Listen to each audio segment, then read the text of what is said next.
Shabbat Shalom. Our scripture reading for today is Acts chapter 20, verses 27 and 28.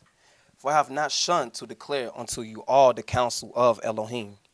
Take heed therefore unto yourselves, and to all the flock, over the which the Holy Spirit hath made you overseers, to feed the church of Elohim, which he hath purchased with his own blood. Shabbat Shalom, family. Our selection today, Little Old Church.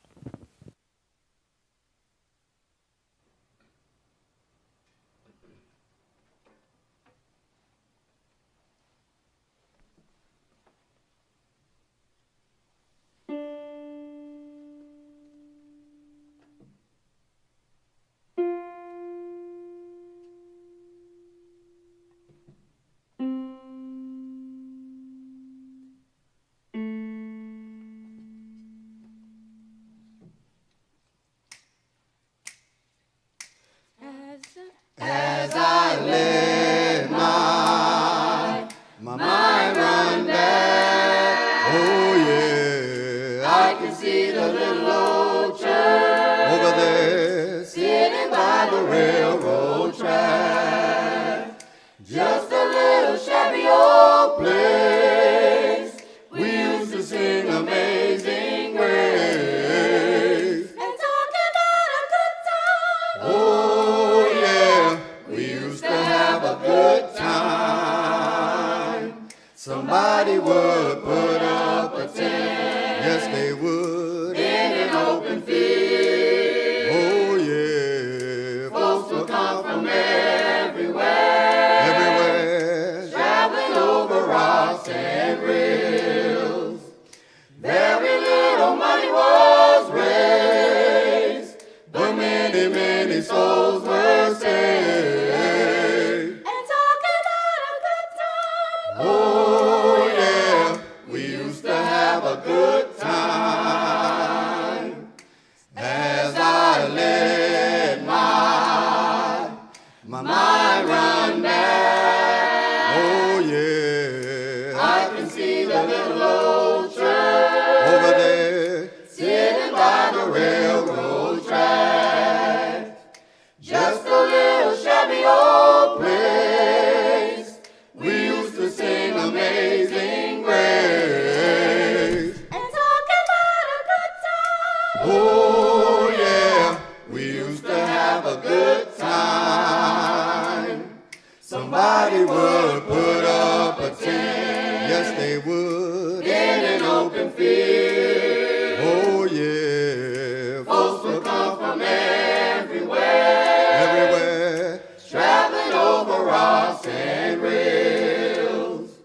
Very little money was raised, but many, many souls were saved. And talk about a good time. Oh yeah, we used to have a good time. Take me to the water. Take me to the water. Take me to the water to be baptized. To be baptized. None but the righteous. None but the righteous. None but the righteous shall see ya. Shall see ya. I love Yahshua. Yahshua. I love Yahshua. I love Yahshua. Yes, I do. Yes, I do. And talk about a good time. Oh yeah. And talk about a good time. Oh yeah. And talk about a good time. Oh yeah. We used to have a good time.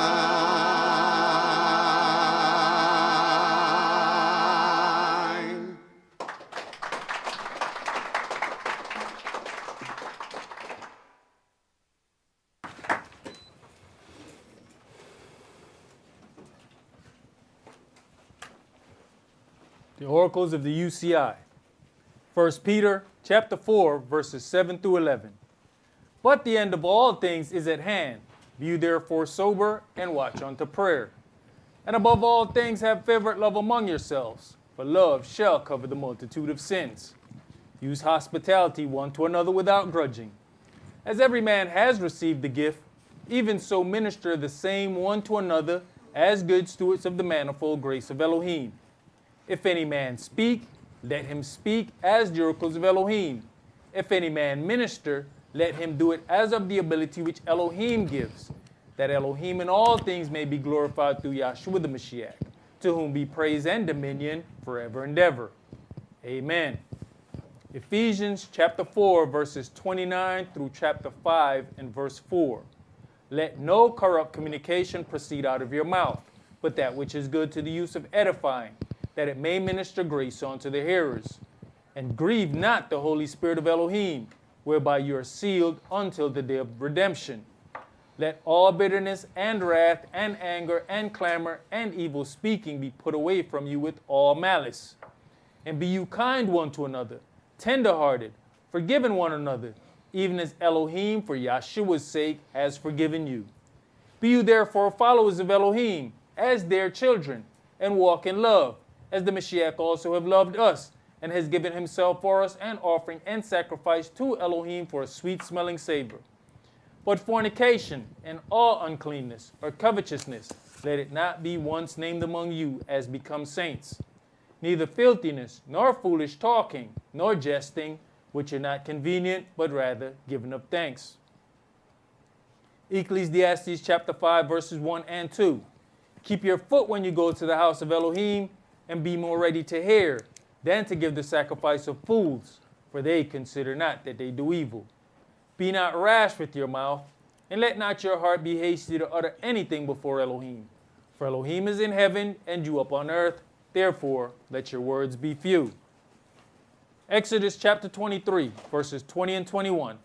Behold, I send an angel before you, to keep you in the way, and to bring you into the place which I have prepared. Beware of him, and obey his voice. Provoke him not, for he will not pardon your transgressions, for my name is in him. Revelations chapter 3, verses 20 through 22. Behold, I stand at the door and knock. If any man hear my voice and open the door, I will come into him and will sup with him, and he with me. To him that overcomes will I grant to sit with me in my throne, even as I have also overcame and am sat down with my Father in his throne. He that has an ear, let him hear what the Spirit says unto the churches.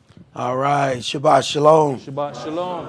which is peace on Yahweh's Holy Sabbath Day. Welcome to another holy convocation that Yahweh has enjoined unto us here in Lithonia, Georgia. Today we're going to go over a few things concerning our Elohim. Because of the power of Elohim, some of the aspects of how he operates has gotten a little bit twisted when it comes down to the doctrines of man. And at some point it causes some stumbling. And sometimes you don't know exactly how deep those doctrines run. So not only are we going to go over these things today, we're also having Bible trivia, which we should begin sometime between 5 and 5:30 this afternoon. So if you would like those questions for Bible trivia, then send an email to theuci.org@gmail.com and we can get those questions to you. But today's sermon is entitled One Elohim. And so that there is understanding on what we're going through, that is why, we're going to do, that trivia on this as well. So make sure that you have your pen and your questions ready here as we begin to go through this. Now, Malachi chapter 2 and verse 10 says, have we not all one Father? Have not one Elohim created us? What we must deal with is the concept of El creating us. Does this statement mean that Elohim acted alone in his creation of heaven and earth and all that in them is? If there were other contributors, does it question the power of Elohim as if he couldn't perform these things without help? That is the question that we are going to tackle here. And we're going to tackle it through scripture so that it is not how we think, feel, and believe about a subject. Let's see what is written in the scripture concerning these things. So we're going to begin in Isaiah chapter 44. Isaiah 44, and we're going to read verses 1 through 28. Isaiah 44 and verse 1. Yet now hear, O Jacob my servant, and Yisrael, whom I have chosen. Thus says Yahweh that made you, and formed you from the womb, which will help you. Fear not, O Jacob my servant, and you, Yeshran, whom I have chosen. For I'll pour water upon him that is thirsty, and floods upon the dry ground. I'll pour my spirit upon your seed, and my blessing upon your offspring. And they shall spring up as among the grass, as willows by the watercourses. One shall say, I am Yahweh's, and another shall call himself by the name of Jacob, and another shall subscribe with his hand unto Yahweh, and surname himself by the name of Israel. Right, and what we have to deal with is why would a group of people, a family, a nation of people who are Israelites, why would these people have to surname themselves after Jacob? Why would they have to surname themselves after Israel? When we look at the nations of people who say that they are Israel, we don't find the same types of names. You have to ask yourself, why are there different names that may represent other countries, and those individuals say that they are Israelites? Well, we understand how this has happened to true Israel, because being spread across the globe during those various slave trades, we were forced to take the names of our captors. And it makes absolute sense. In this book, we see the same thing. Daniel was not allowed to be called Daniel. It is a sign of captivity. Other people changed their names by themselves. They chose those names. We didn't choose our names. We didn't even choose to be called African American. Somebody presented that to us, sent one of our paid for leaders, and then they pushed this term on us. Because what they wanted to do is give us a place to feel connected to, so we'd stop looking. And people said, well, I don't know about that. Well, wait a minute. Back up for a second. Go back to some of when the first so-called Hebrew Israelites started floating around in United States, where people started to aggressively, because there was a whole lot of people who knew things, but they started aggressively teaching this out in public. Then go back to the date of when we start being called African American. I bet you draw a line. Now, why did they want to give us that? They starting to figure out something. Give them something to connect to. And that still wasn't a country. They gave us a continent. Ain't nobody else named after a continent. And we bought that.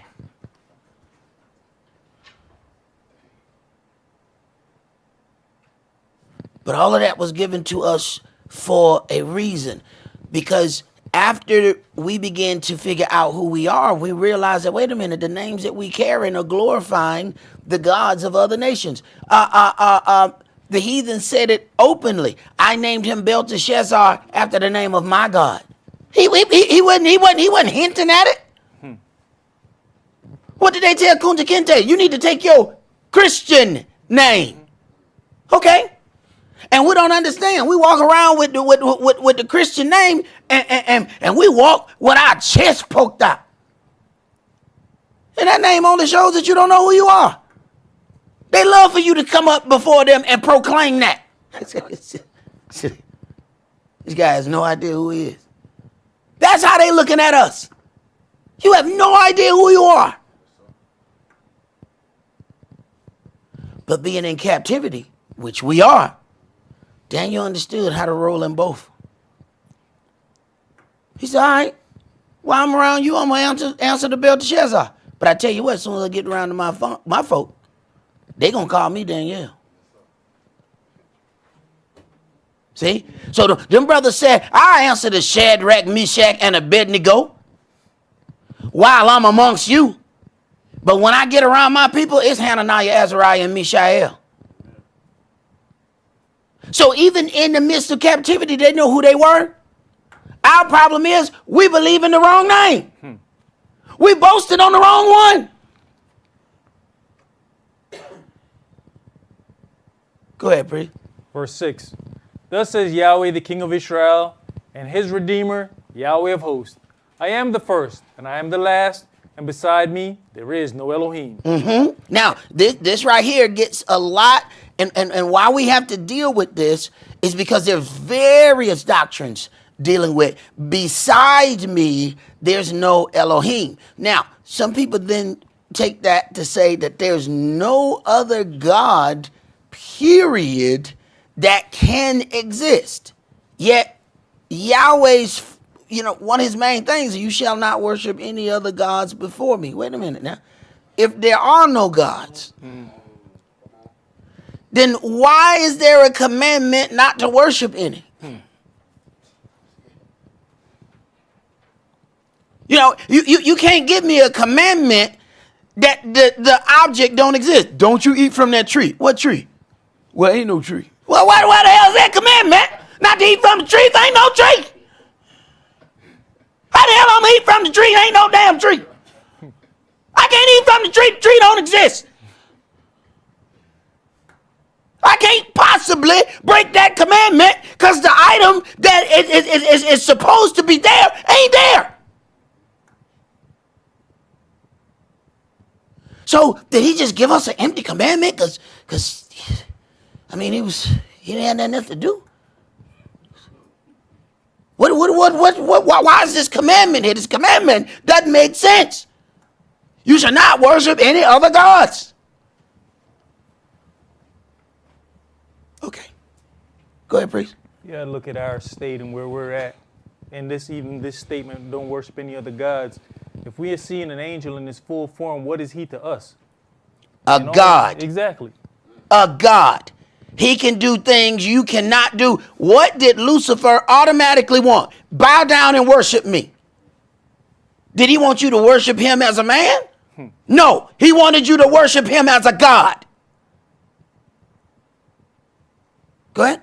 Verse 7. And who, as I, shall call and shall declare it, and set in order for me, since I appointed the ancient people, and the things that are coming, and shall come, let them show unto them. Fear you not, neither be afraid. Have not I told you from that time, and have declared it? You are even my witnesses. Is there a Elohim beside me? Yea, there is no Elohim. Also, so this is big right here. Is there an Elohim beside me? I see not any. So understand, you have an entire group of individuals who use this chapter to say that Yahshua does not exist. What you're reading is the document that the one bookers, and I say one bookers, not boogers, one booker.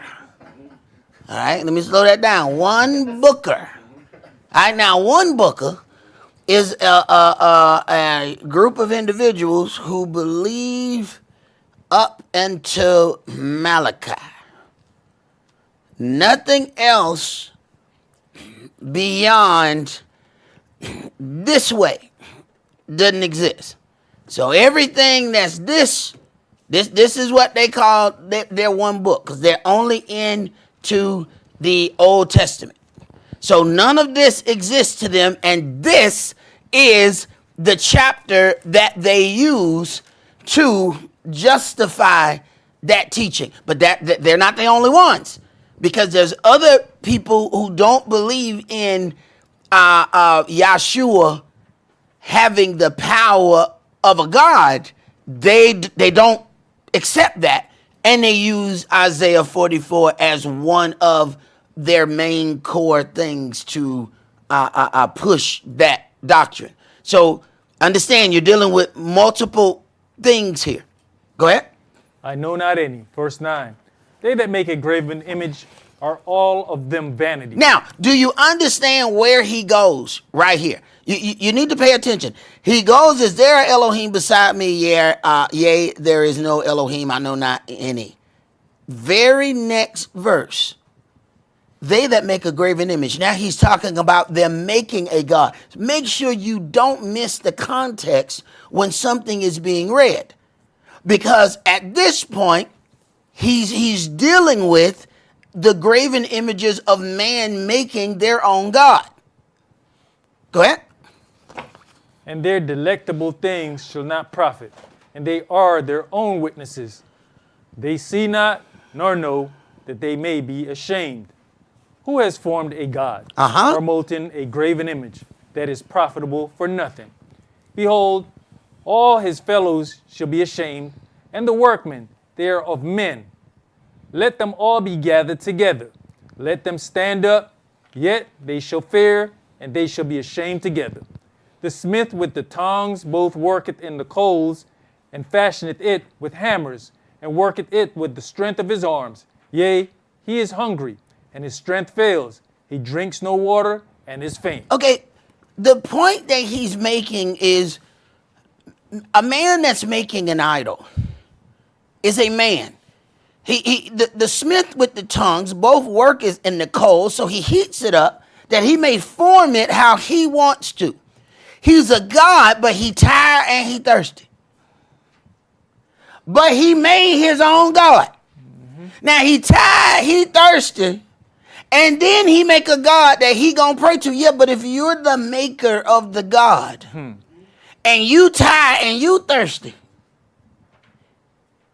and you made the God, how strong can the God be if hungry and thirsty made it?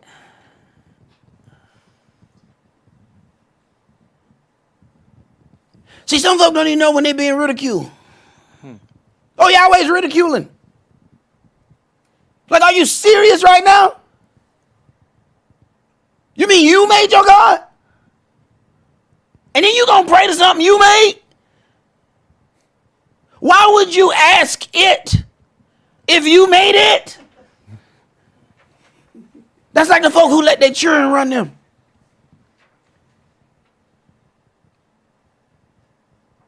You do realize you made that, right? How you let it run you? Go ahead. The carpenter stretched out his rule. He marks it out with a line. He fits it with planes, and he marks it out with the compass, and makes it after the figure of a man, according to the beauty of a man, that it may remain in the house. Right. Now understand how twisted it is. He always says, I have made man in our image. Then you gonna make God in your image. Go ahead. You know, that's the thing about, even when you look at it, he created Lucifer. Lucifer wanted to sit in his place. Oh, am I supposed to now turn around and worship you? Mm-hmm. Are you crazy? Mm-hmm. He hews him down cedars and takes the cypress and the oak, which he strengthens for himself among the trees of the forest. He plants an ash, and the rain does nourish it. Then shall it be for a man to burn, for he will take thereof and warm himself. Yea, he kindles it and bakes bread. Mm-hmm. Yea, he makes a god and worships it. He makes it a graven image and falls down thereto. Right. So your God was made out of the same material that heated up your bread. Go ahead. He burns part thereof in the fire. Uh-huh. With part thereof he eats flesh. Mm-hmm. He roasteth roast and is satisfied. Yea, he warms himself and says, Aha, I am warm. I have seen the fire. And the residue thereof he makes a god. The residue. So your God was made out of residue. Go ahead. Even his graven image, he falls down onto it and worships it, and prays onto it, and says, Deliver me, for you are my God. They have not known nor understand, For he has shut their eyes that they cannot see, Uh-huh. and their hearts that they cannot understand. Right. Didn't the children of Israel turn around and make that calf? And it was said, these be your gods. But then y'all just make that? Go ahead.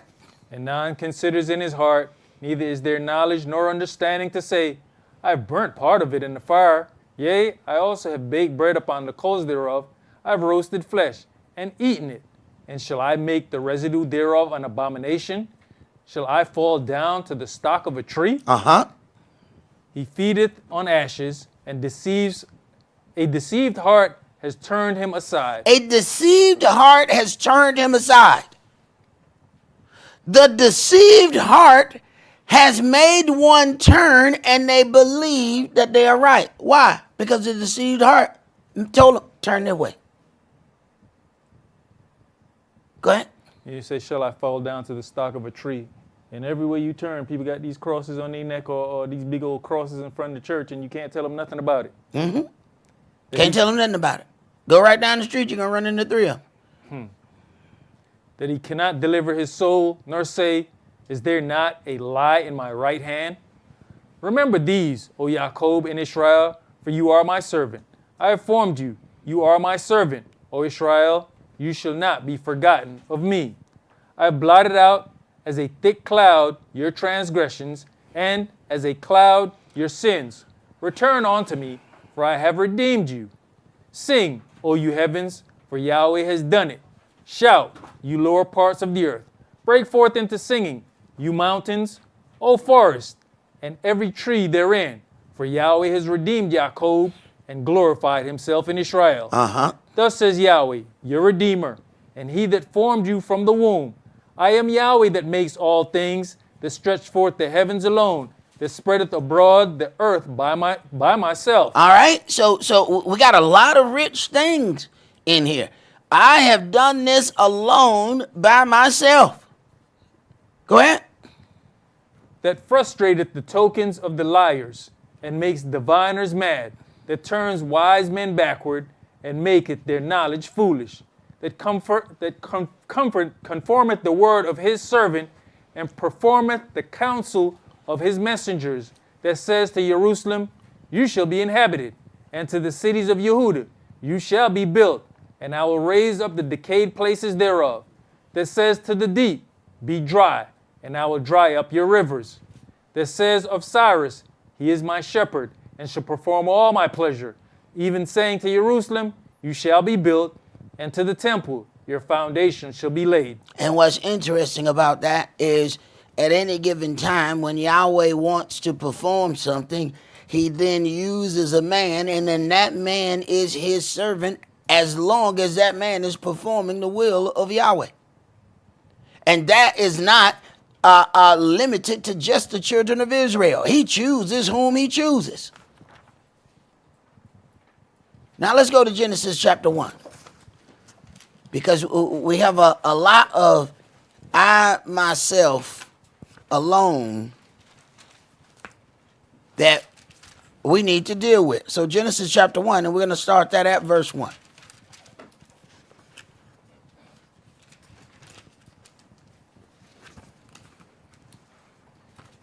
In the beginning, Elohim created the heaven and the earth. All right, so we're dealing with the very beginning. We at page 1.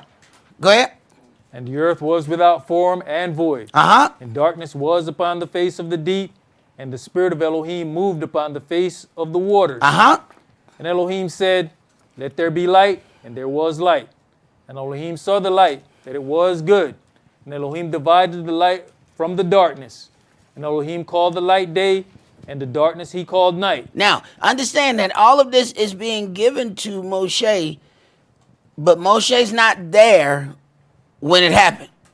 So understand the order of which this is not being written as it is taking place.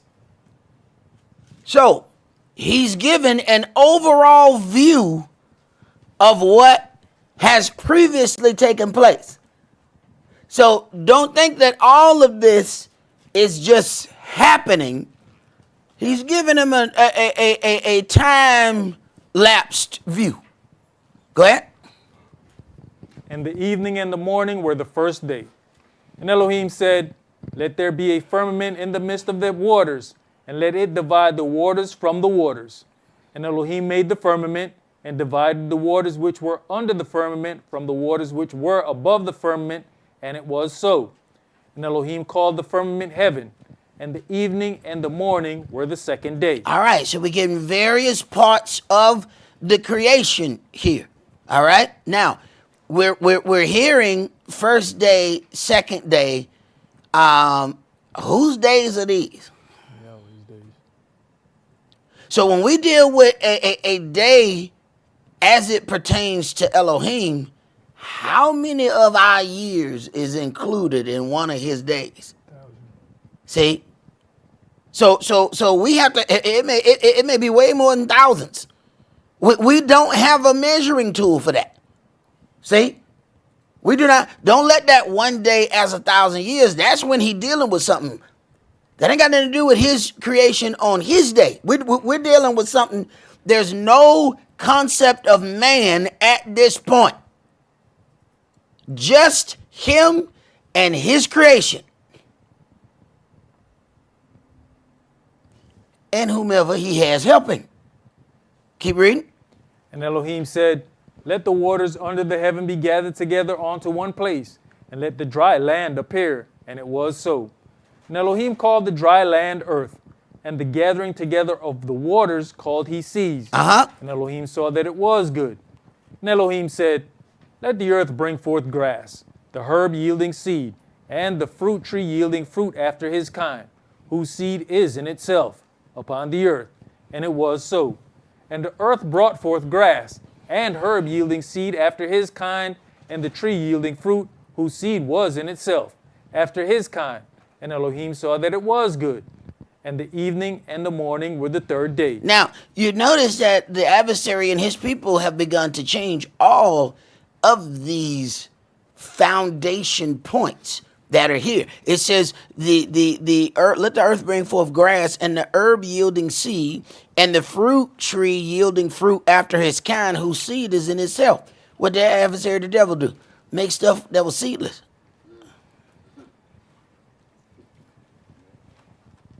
Matter of fact, Yahweh said, don't merge all of these things. What did they do? Start mixing and say they call it passion fruit.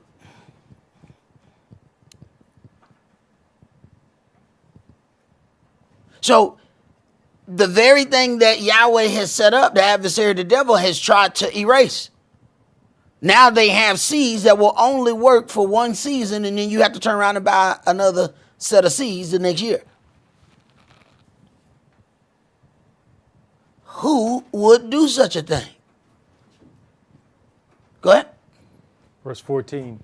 And Elohim said, let there be lights in the firmament of the heaven to divide the day from the night, and let them be for signs and for seasons and for days and years. Now, this is how we know that day 1, day 2, day 3, day 4, leading up to this is not one of our days.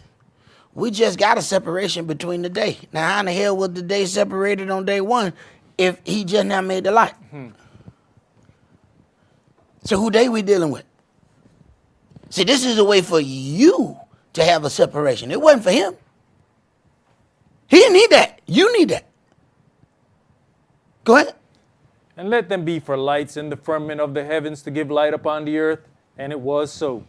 And Elohim made 2 great lights, the greater light to rule the day, and the lesser light to rule the night. He made the stars also. And Elohim set them in the firmament of the heaven to give light upon the earth, and to rule over the day and over the night, and to divide the light from the darkness. And Elohim saw that it was good. All right, now there's going to be some things that we're going to have to look at here, because everything that we have read, it was Elohim said, Elohim did. Elohim said, Elohim did. Elohim said, Elohim did. All right, keep going. And the evening and the morning were the fourth day. Now, you have a whole nother doctrine where people then want to deal with the fourth day because the lights were made. This is where some of the people who do the roaming Sabbaths and things like that. Now, this is their foundational point because they can't accept any light before the fourth day. Go ahead. And Elohim said, let the waters bring forth abundantly the moving creature that has life, and the fowl that may fly above the earth in the open firmament of the heaven. And Elohim created great whales and every living creature that moves, which the waters brought forth abundantly after their kind, and every winged fowl after his kind. And Elohim saw that it was good. And Elohim blessed them, saying, be fruitful and multiply, and fill the waters in the seas, and let fowl multiply in the earth. And the evening and the morning were the fifth day. Right. So then these animals that who may have been extremely large have the ability to just operate in the earth. There are no other creatures there as far as man. Keep going. And Elohim said, let the earth bring forth the living creature after his kind, cattle and creeping thing, and beast of the earth after his kind, and it was so. And Elohim made the beast of the earth after their kind, and cattle after their kind, and everything that creeps upon the earth after his kind. And Elohim saw that it was good. And Elohim said, let us make man in our image. All right. Before this point, all we ever heard was Elohim, Elohim. At all of a sudden in verse 26, and Elohim said, let us. All of a sudden, us is now in the equation. But we have to consider something. Yeshua said, let it be done on earth as it is in heaven. Do we believe that he has done all of this in earth, but he hadn't set up any foundation in heaven before? So if there is already a foundation, then now we understand, okay, there's Melchizedek, there's a priest, there's a king. Wait a minute. There's an entire governmental structure in heaven. So at this point in 26, when Elohim said, let us, there's a multitude of people that he could have been talking, multitude of entities that he could have been talking about. Let us. But because we see the one El or one God, people say, okay, it's not possible. But here it distinctly says us. So then we have to get into, and we're going to have to get into a few of these definitions so we understand how us and Elohim connect. Go ahead. You know, sometimes, I know you always say common sense ain't common, but, you know, sometimes you just got to tap into the rare sense, because when you sit there at that desk and say, let us begin class, and it's only you alone in the room, that's a bit of insanity there, isn't it? Verse 26. And Elohim said, let us make man in our image, after our likeness. Wait a minute, whoa. So he already done brought us into this. Then he said after our. Why he said after just me and myself alone? Because he has created all of these entities. I mean, all types of beasts, all of that still is on earth. There's a whole nother creation in heaven that we are not privy to. Even when it talks about Lucifer, it says you was perfect in the day you were created. How he was created ain't none of your business. Go ahead. And let them have dominion over the fish of the sea, and over the fowl of the air, and over the cattle, and over all the earth, and over every creeping thing that creeps upon the earth. So that automatically gives you a time where man could not have been on the earth. Why? Because he couldn't have had dominion over dinosaurs. You can't have no dominion over nothing that flosses with you. Go ahead. So Elohim created man in his own image. In the image of El created he him. Male and female created he them. All right. So then we have us coming into play around verse 26. So who is this us? Because we have entire doctrines that are their main focus is going to be Isaiah 44, where he says, I've done all of these things alone. So the first thing, remember, Genesis 1, verse 1, all the way to 26. All he says is Elohim has done this. Then you get to us. So let's read the definition for Elohim. God, from H430, Elohim, Elohim. H433, plural of H433, gods in the ordinary sense. Now, remember, plural. Elohim is plural. Now, the word for God that's used all the way in everything that we've read in this chapter, because understand, it's not the only word for God. But the one that's used there is H430 Elohim, plural. Now we then have to ask ourselves, why is there a plural form of God?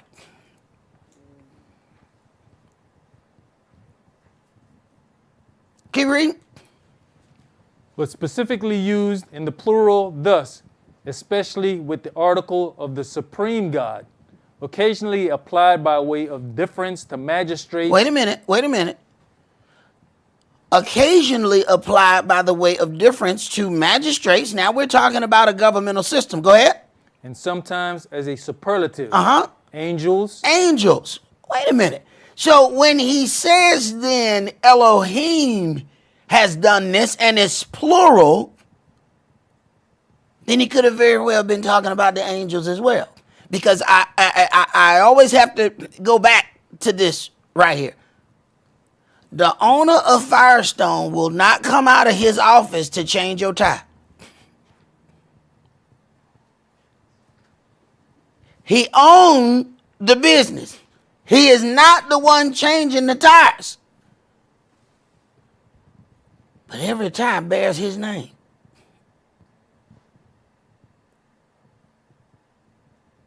You get you a set of Mickey Thompsons, I guarantee you Mickey Thompson didn't put them tires on. I guarantee you. I guarantee you Mickey Thompson didn't put them tires on. You can walk around and say, I got me some Mickeys. I bet Mickey didn't put them on. Go ahead. Exceeding, God, gods, goddess, godly, very great, judges, mighty. So even judges is a part of this. Go to the Brown Drivers Briggs definition.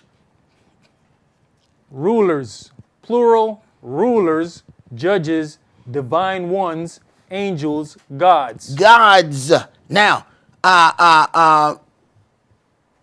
we have to go into a few more things here, but now we're seeing the Hebrew word that was used there is Elohim throughout this entire chapter. Now let's go to Exodus chapter 6, because there's another word that was used for God there. Now, why was there another word? Exodus chapter 6. And we're going to read verses 1 through 3.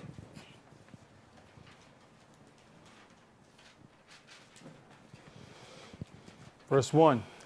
Then Yahweh said unto Moshe, Now shall you see what I will do to Pharaoh, for with a strong hand shall he let them go, and with a strong hand shall he drive them out of his land. And Elohim spake unto Moshe, and said unto him, I am Yahweh, and I appeared unto Abraham, unto Esaac, and unto Jacob by my name of El Shaddai, but by my name Yahweh was I not known to them. All right, so then there's a separation here.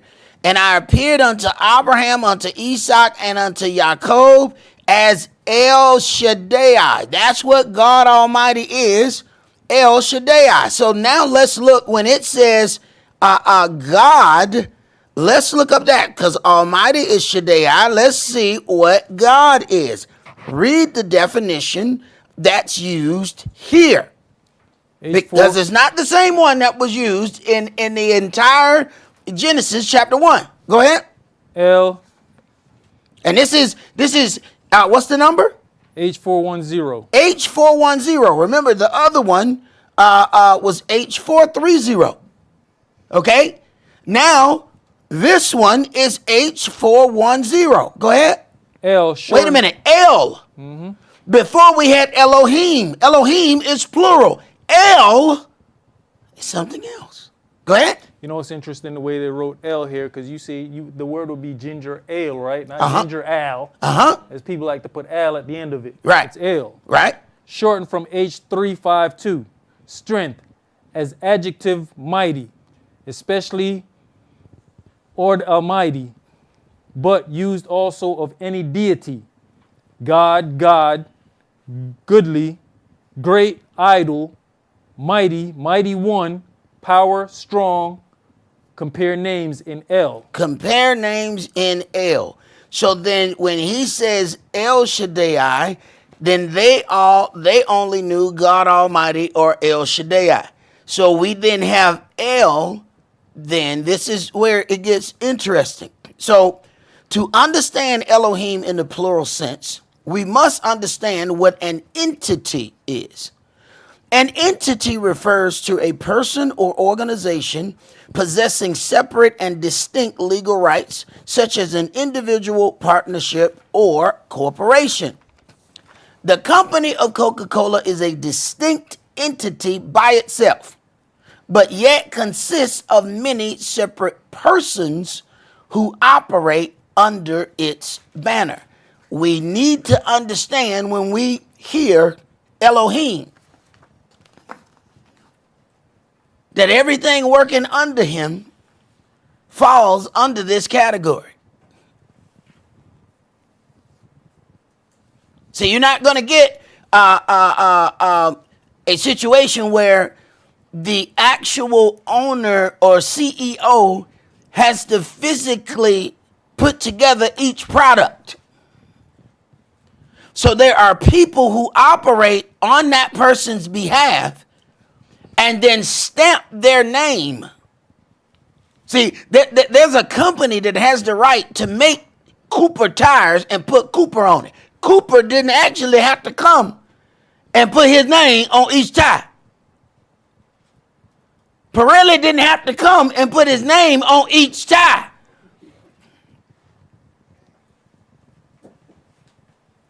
But those are his tires. Those are Pirelli tires.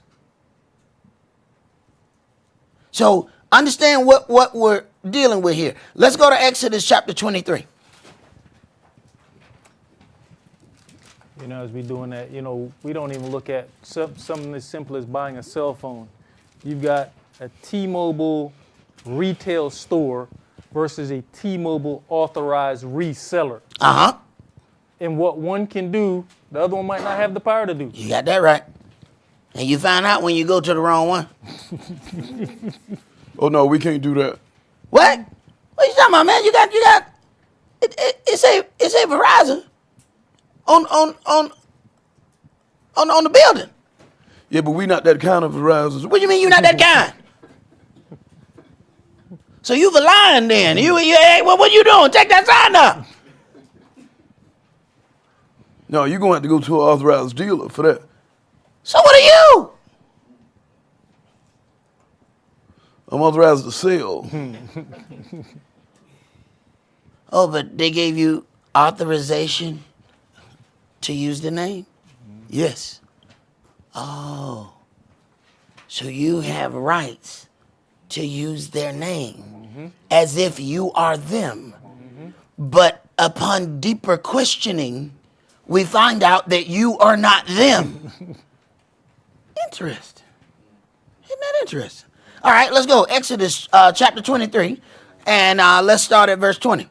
Behold, I send an angel before you to keep you in the way and to bring you into the place which I have prepared. All right, now, if Elohim is almighty and he's all power and he's omnipotent, he's omnipresent, why don't he just come down here and do this himself?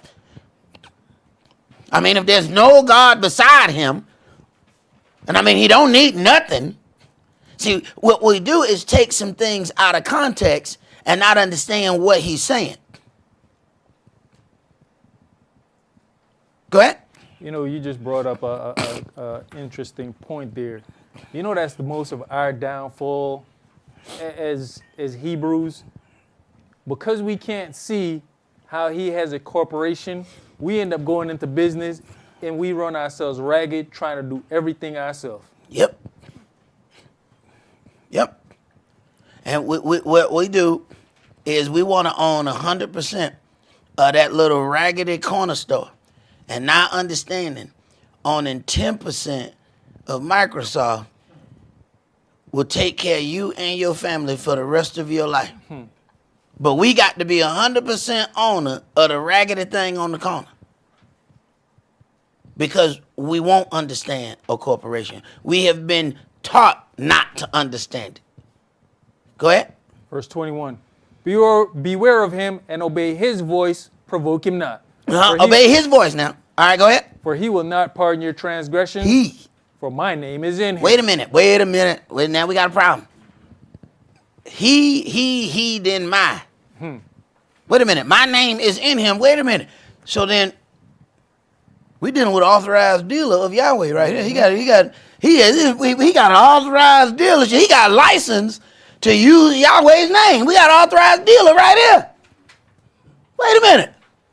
He said, my name is in him. Not. Think about how deep this is. This is not just that he has the right to use my name. So this is deeper than an authorized reseller. My name in him. Wait a minute. So he speaks, and it sounds like Yahweh is talking himself. Now things starting to get a little bit confusing. Because now, who talking to you? At the end of the day, why does it matter? If the person has authority to speak in Yahweh's name, then Yahweh said it. If you one of those individuals that think that Yahweh need to come off his throne personally and show you something or do something for you, I can tell you there's a date for the day you're going to get in the lake of fire. You can go ahead and set your reservation. How you doing? This hell? Look at it. I'd like to come on Thursday. I'm open. Go ahead and set your date to go to hell, because that's where you're going. Because he ain't coming off his throne to come and deal with you. Go ahead. But if you shall indeed obey his voice and do all that I speak. Wait a minute. Here we go again. Obey his voice, but do all that I speak. I'm putting my words in his mouth. Our problem is we don't see the oneness in that. How is it one? We share the same spirit. We share the same direction. We are on one accord. It's his mouth, it's his voice, it's my words. We on one accord. See, we can't see the oneness in that, because we are trying to figure out one physically and not understanding one spiritually. Go ahead. Then I'll be an enemy unto your enemies, and an adversary unto your adversaries. For mine angel shall go before you and bring you in onto the Amorites and the Hittites and the Perizzites. Wait a minute. Mine angel. Wait a minute. If he my angel, he worked for me. If he my angel, he has the right to use my name. If he my angel, he is authorized. Right out the rip, he told him his authorization. Hey, look, don't provoke him. Hey, he has authority. So now we're dealing with something a little deeper. Let's go to Isaiah chapter 59.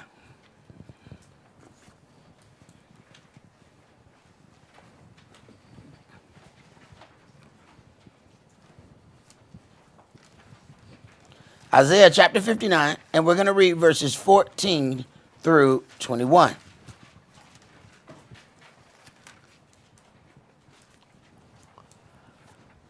So this ends up being our biggest issue, is we think that we can pick and choose what Yahweh is going to use. So on one hand, we'll give him this great power, and then on the other hand, we'll take it away. He can create the heaven and the earth and all that in them is, but he can't make a baby without a man and a woman being together. He has all this power, and then the next day he don't have none of it. Isaiah 59, and let's start at verse 14. And judgment is turned away backward, and justice stands afar off. For truth is fallen in the street, and equity cannot enter. Yea, truth fails, and he that departs from evil makes himself a prey. And Yahweh saw it, and it displeased him that there was no judgment. And he saw that there was no man, and wondered that there was no intercessor. Therefore his arm brought salvation onto him, and his righteousness, it sustained him. Now, wait a minute. What brought righteousness? He saw that there was no judgment. He saw that there was no man and wondered that there was no intercessor. Therefore, his arm brought salvation. You can look it up in the Hebrew. The arm is then what? A part of his body. A part of him brought forth salvation. So salvation came out of him. But it was a part of his entity. Go ahead. For he put on righteousness as a breastplate and an helmet of salvation upon his head. And he put on the garments of vengeance for clothing, and was clad with zeal as a cloak. According to their deeds, accordingly he will repay. Fury to his adversaries, recompense to his enemies. To the islands he will repay recompense. So shall they fear the name of Yahweh from the west, and his glory from the rising of the sun. When the enemy shall come in like a flood, the Spirit of Yahweh shall lift up a standard against him. And the Redeemer shall come to Zion, and unto them that turn from transgressing in Jacob, says Yahweh. As for me, this is my covenant with them, says Yahweh. My spirit that is upon you, and my words which I have put in your mouth. Now look at that. So Yahweh gets him a servant, and he tells this servant, my spirit is upon you, and my words which I have put in your mouth. Wait a minute. They on one accord then. Because it's not no longer this man who is saying these things. It is the Spirit of Yahweh who has put his words in that man's mouth. But if you have determined, I'm only going to hear this from Yahweh himself, then you would have turned down your salvation and won't even remember the day that you turned it down. Because you say, well, Yahweh, I ain't never seen you.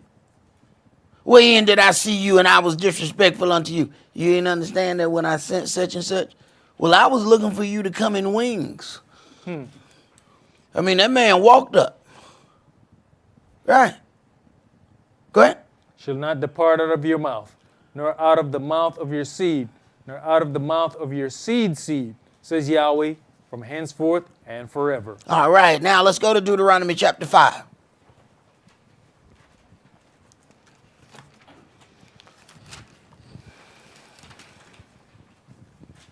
Deuteronomy chapter 5, and let's start with verses 1 through 9. And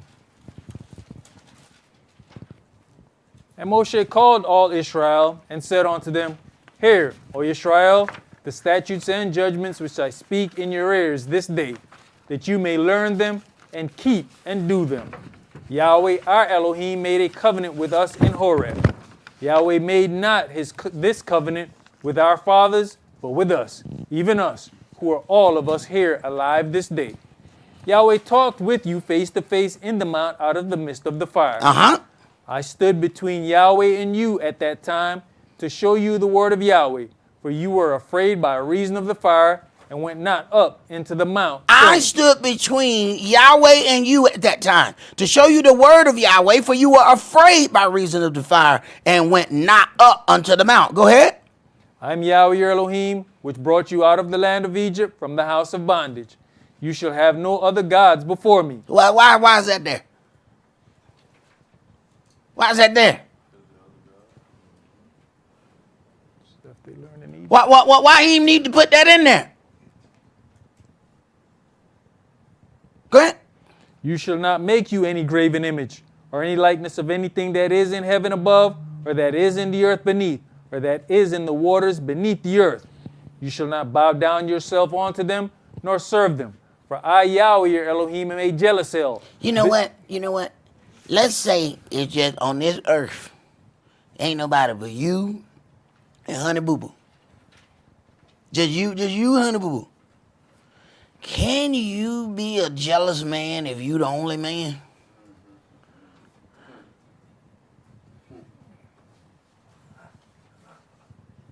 Keisha, what you doing looking at that tree? Don't look at that tree. Don't be looking at that tree like that. I don't like its leaves. Look at the way the leaves just dripping and hanging like that. Don't look at that. Don't look at them trees like that. I don't like the way you do that. It looks unsavory. What?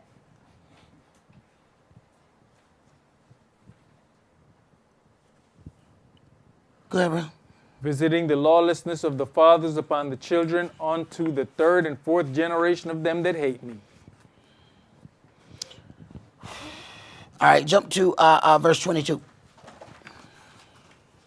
These words Yahweh spake unto all your assembly in the mount out of the midst of the fire, of the cloud, and of the thick darkness. And understand now, all of that was the commandments. So we read those one part, have no other gods before me. But understand, he went right back through those commandments again.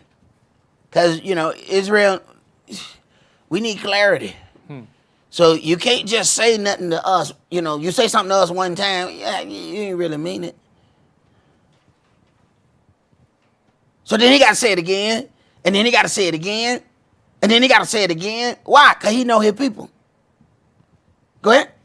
With a great voice, and he added no more. And he wrote them in 2 tables of stone and delivered them unto me. And it came to pass, when you heard the voice out of the midst of the darkness, for the mountain did burn with fire, that you came near unto me, even all the heads of your tribes and your elders. Now, so you came in order. Now, this is different. You came near even all the heads of your tribes and your elders. Go ahead. And you said, Behold, Yahweh Elohim has showed us his glory and his greatness. And we have heard his voice out of the midst of the fire. We have seen this day that Elohim does talk with man, and he lives. All right, we've seen a wonderful thing. Go ahead. Now, therefore, why should we die? Okay. For this great fire will consume us. If we hear the voice of Yahweh, our Elohim, anymore, then we shall die. Keep going. For who is there of all flesh that has heard the voice of the living El speaking out of the midst of the fire as we have and lived? Go you near and hear all that Yahweh our Elohim shall say, and speak you unto us all that Yahweh our Elohim shall speak unto you, and we will hear it and do it. For this, Israel will forever have an intercessor and a mediator, because that's what they asked for. But now we have a problem. Oh, I want Elohim to come and say it himself. You're the one that asked for a mediator. Now you want him to talk directly to you? We get what we asked for and still fuss. Israel asked for this. Go ahead. And Yahweh heard the voice of your words when you spake unto me. And Yahweh said unto me, I have heard the voice of the words of this people, which they have spoken unto you. They have well said all that they have spoken. Right. They have well said all that they have spoken. Their heart wasn't right, so they couldn't get that close to Elohim. See, this is the fancy about angels. What happened? You ain't got to have your heart that right to get close to him. So you get close to Yahweh and your heart ain't right, you're going to get consumed. They knew their heart wasn't right when he started talking. They're like, don't let him talk to us. Wait a minute, this is a great thing. Even you said he has showed us his glory. I don't see his glory no more. Oh, okay. So you know this is a great thing, but you don't want it. No, because that great thing is going to cause you to change inside. You can't be amongst him and stay the same. Either you're going to get better or you're going to be devoured. They feared the latter because they knew they were not right. So we know you right, Moshe. You go and talk to him. So the way of an intercessor has forever been set. Go ahead.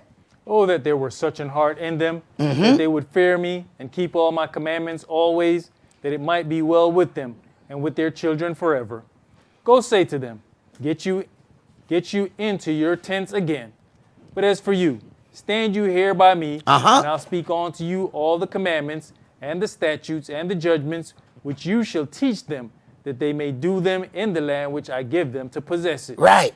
This is where the fight comes in. Now, they ask for this. Then they have nothing but problems. Oh, you done made yourself a prince and a ruler over us. No, I didn't. You did. And this is what happened with all of the individuals who want to be self-taught. They don't want anybody who Yahweh has taken through some things and prepared them. No, they want to do that thing on their own. Okay, go ahead. You shall observe to do therefore as Yahweh our Elohim has commanded you. You shall not turn aside to the right hand or to the left. You shall walk in all the ways which Yahweh your Elohim has commanded you, that you may live, and that it may be well with you, and that you may prolong your days in the land which you shall possess. All right, let's go to Deuteronomy chapter 18.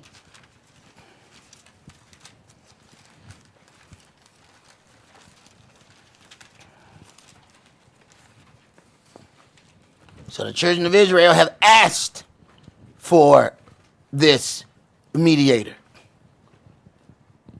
Deuteronomy 18, and let's read verses 15 through 22. Yahweh your Elohim will rise up unto you a prophet from the midst of you, of your brethren, like unto me. All right. So where is the prophet who's like Moshe? Where is he gonna come from? Israel. But everything that they show us a long-haired Gentile who's supposed to be the Messiah. But the prophet who was like unto Moshe was coming out of Israel. But then that also paved the way for them to give us another people as Israel too. Go ahead. Unto him you shall hearken. According to all that you desires of Yahweh your Elohim in Horeb in the day of the assembly, saying, let me not hear again the voice of Yahweh my Elohim. There you go. There you go. Once again, he said, I'm telling you why an intercessor is coming, because this is what you asked for. He cannot just deal straight with you because you stood at the mount, you stood before Yahweh, and you proclaimed this. Go ahead. Neither let me see this great fire anymore, that I die not. And Yahweh said unto me, they have well spoken that which they have spoken. I'll raise them up a prophet from among their brethren, like unto you. I will raise them up a prophet from among their brethren, like unto you. Now, then we have to understand how deep that has to be. Moshe was face to face with Yahweh. Moshe was with Yahweh so long he was turning into a god. You have to then understand how powerful this is, that they asked for this, but they are going to condemn the individual who comes, because to them, he's going to be making some very lofty claims, but this is what you asked for. Go ahead. And will put my words in his mouth. And he shall speak unto them all that I shall command him. Wait a minute. If he's speaking my words, if my words come out of his mouth, are we not one? Go ahead. And it shall come to pass that whosoever will not hearken unto my words, which he shall speak in my name. Wait a minute. Here we go. So denying him is denying me. Hold on. Yahweh's saying something here. So all the people who have respect to persons, they're going to have an issue, because they're not going to have enough in them to accept a man dealing with these things. Go ahead. I'll require it of him. But the prophet, which shall presume to speak a word in my name, which I have not commanded him to speak, or that shall speak in the name of other gods, even that prophet shall die. And if you say in your heart, how shall we know the word which Yahweh hath not spoken? When a prophet speaks in the name of Yahweh, if the thing follow not, nor come to pass, that is the thing which Yahweh has not spoken. But the prophet that spoken it presumptuously, you shall not be afraid of him. All right. Let's go to Numbers chapter 14.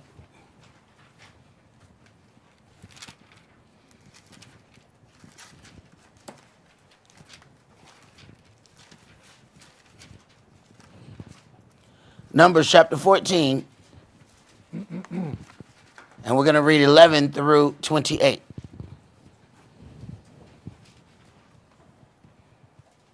And Yahweh said unto Moshe, how long will this people provoke me?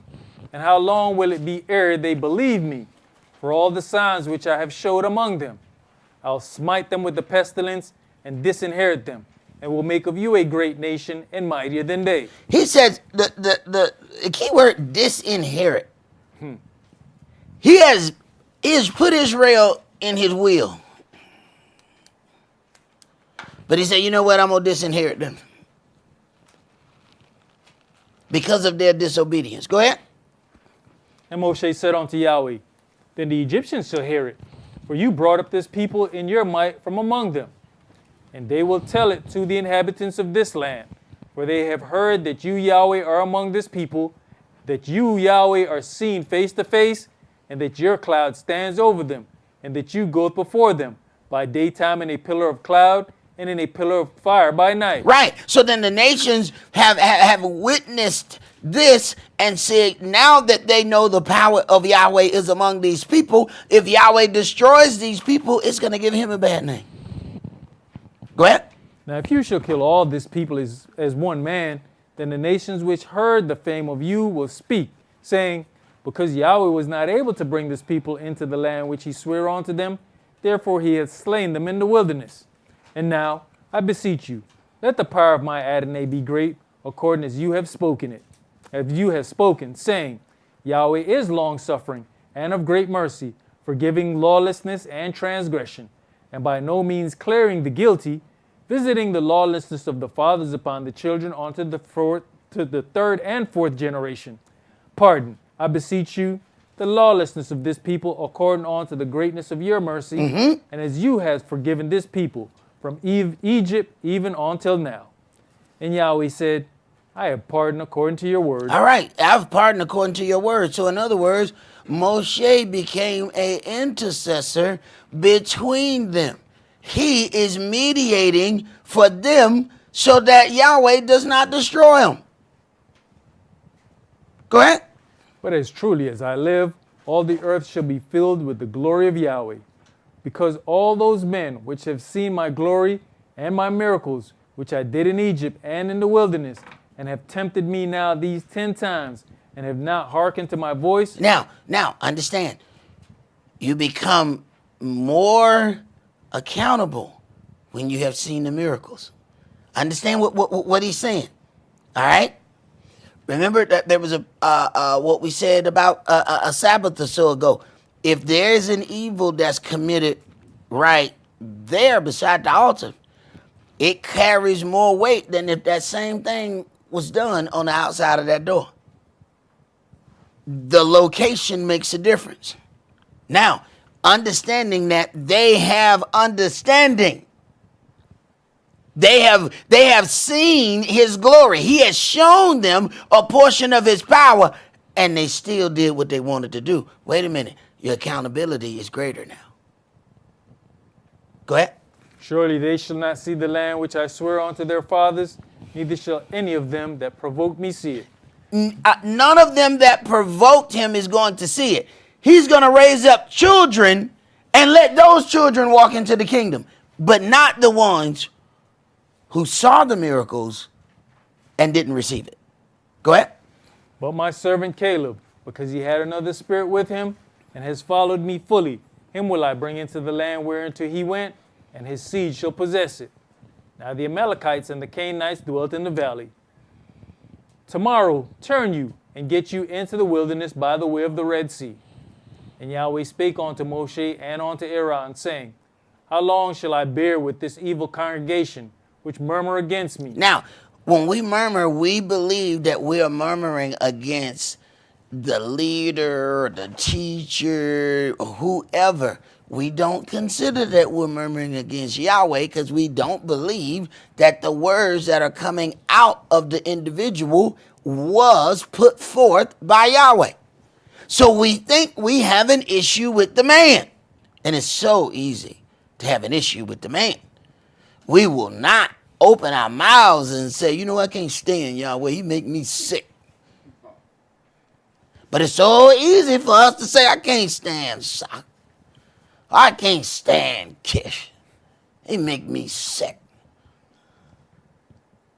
We won't consider if anything. Now, what if those words that bothered you were actually put in that individual's mouth by Yahweh? You know who you have a problem with then. What would we do if the donkey started talking? I ain't got to listen to you. You a dumb ass. Okay. Go ahead. I've heard the murmurings of the children of Israel, which they murmur against me. Say unto them, as truly as I live, says Yahweh, as you have spoken in mine ears, so will I do to you. All right. Let's go to 1 Timothy chapter 2.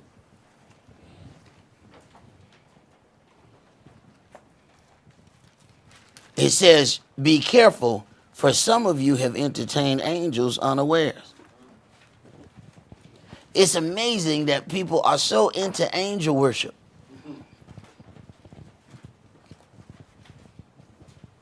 But you won't know that you have entertained one.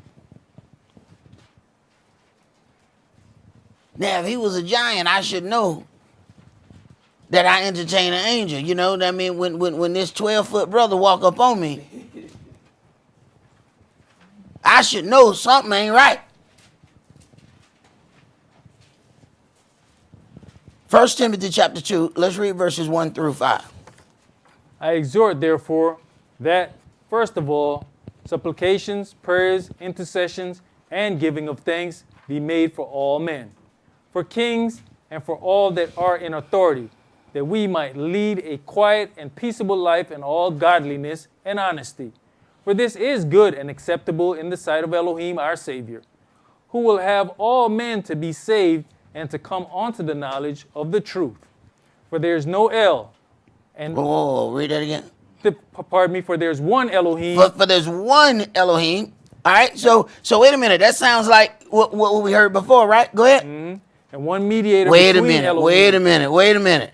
So there's one Elohim and one mediator between Elohim and men. Go ahead. The man, Yahshua HaMashiach. Wait a minute. This is exactly what Israel asked for in the mount. And for there to be a mediator in between Elohim and man, then this mediator has to be representative of Yahweh. So for that mediator to be able to go in Yahweh's stead, they have to be one. They have to be on one accord. He can't go in there speaking his own words because he's there to represent Yahweh. Because the people are afraid of Yahweh's power. So a lesser form of his power then has to come and be presented before them.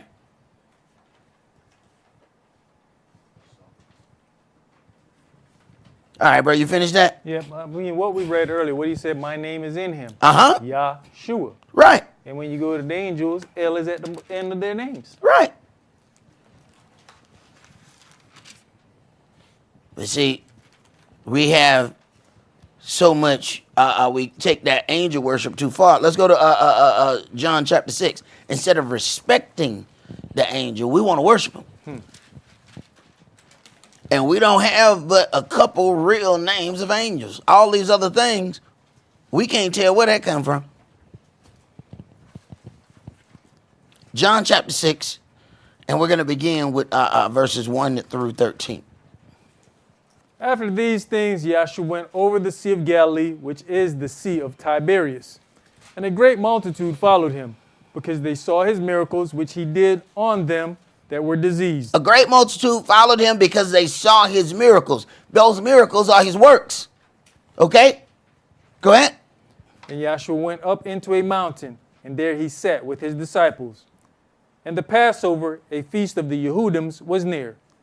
When Yahshua then lifted up his eyes and saw a great company come unto him, he says unto Philip, When shall we buy bread, that these may eat? And this he said to prove him, for he himself knew what he would do. Philip answered him. So wait a minute. So Yahshua testing him? Mm-hmm. Oh man, is that righteous? Why would he just provoke them like that? So he know what he gonna do. And he said, when shall we buy bread that these may eat? He teaching. Go ahead. Philip answered him, 200 pennyworth of bread is not sufficient for them, that every one of them may take a little. One of his disciples, Andrew, Simeon Peter's brother, says unto him, There's a lad here which has 5 barley loaves and 2 small fishes, but what are they among so many? And Yahshua said, Make the men sit down. Now there was much grass in the place, so the men sat down, in number about 5,000. And Yahshua took the loaves. Wait a minute. We can't just go past that. There's a lad here, this young man, which have 5 barley loaves and 2 small fishes. Wait a minute, that's a damn good meal for him. Wait a minute. There's a lad here. For Yahshua to get it, the lad has to give it up. Yep. Now, how much belief must be in this lad that all of them got, that they here, but the young man, the only one, got a meal? And said, look at man, we need you to give up your 5 loaves and the 2 small fish. Wait a minute, brother, I made this fish sandwich meal here. You want me to do what? And ain't now one of y'all got nothing. Wait a minute now, hold on. Somebody got to believe in something. If this the young lad, wait a minute. That man got some parents that believe. For the young lad to be that, where did he get this kind of faith from? That he is able, in his own heart, to give up the meal he has prepared. He got enough for the journey of going there and back. But they say it's a young lad here. And he gives up all for this. Now, he has to believe to even give his up. Go ahead. And Yahshua took the loaves, and when he had given thanks, he distributed to the disciples, and the disciples to them that were sat down, and likewise of the fishes as much as they would. When they were filled, he said unto his disciples, Gather up the fragments that remain, that nothing be lost. Therefore they gathered them together, and filled 12 baskets with the fragments of the 5 barley loaves, which remained over and above unto them that had eaten. So, he took the 5 barley loaves, and afterwards, he has these fragments. What are these fragments?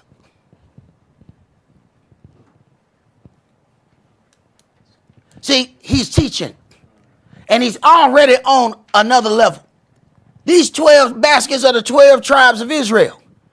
But they fragments. These are the scattered sheep. This is the lost tribes of Israel.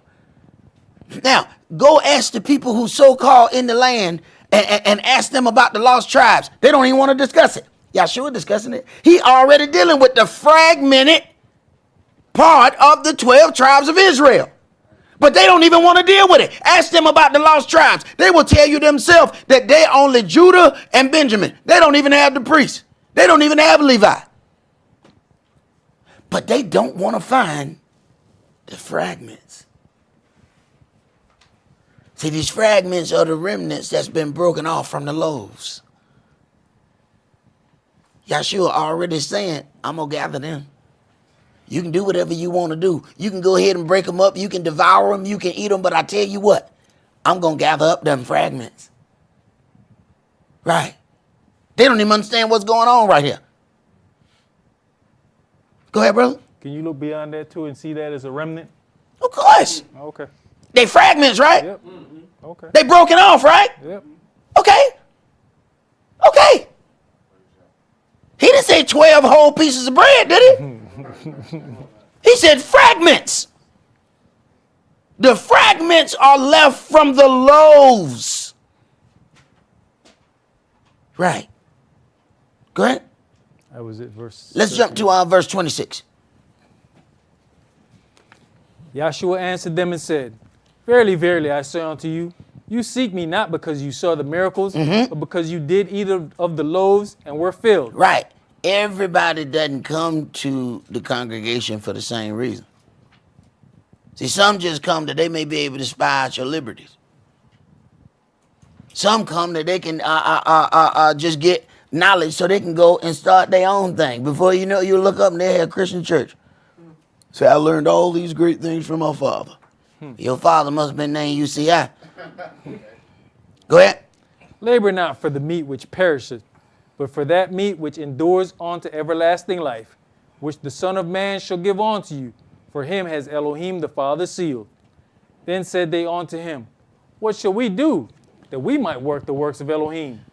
Yahshua answered and said unto them, This is the work of Elohim, This is the work of Elohim. that you believe on him whom he has sent. Wait a minute. Your best work is your belief. We said, well, I want to get in this department. I want to get in that department. Your best work, you ain't done yet. Because you don't believe. Your best work you couldn't even do because you didn't believe.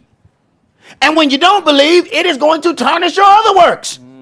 Because now you're doing works with an unbelieving heart. They're all stained.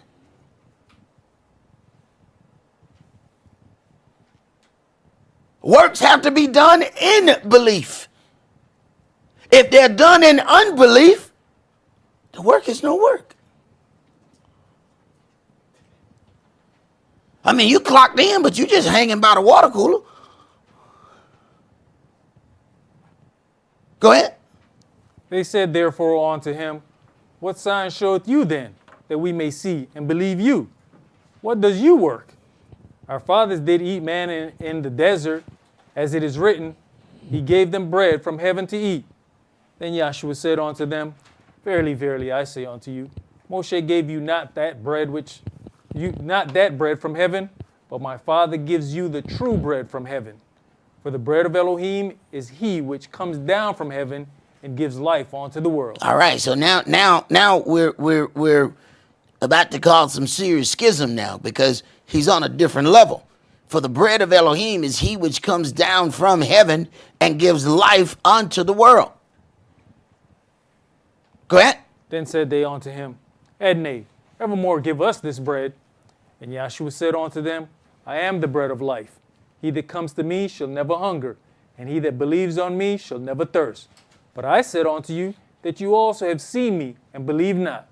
All that the Father gives me shall come to me, and him that comes to me I will in no wise cast out. For I came down from heaven, not to do mine own will, but the will of him that sent me. Right. The only way that they can be on one accord is that he's coming to do the will of the Father, that he's speaking the words that he has heard with his Father. He can't come and do his own. So it's interesting that you have, these churches who every time something happened, they thank the Son, not the Father. Thank you, Jesus. They ain't even thinking in the right name. But they're already thinking the wrong entity. They never think the Father. He has always talked about the Son, talked about the Father. Yet every bit of thanks that they give to the Son. Go ahead.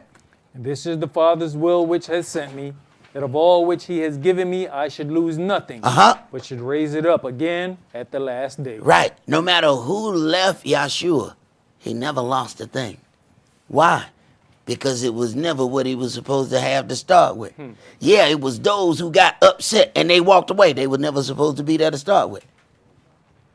He can't lose that which was really given unto him. throughout some of this, my own covenant that I made with my Elohim have gotten clear.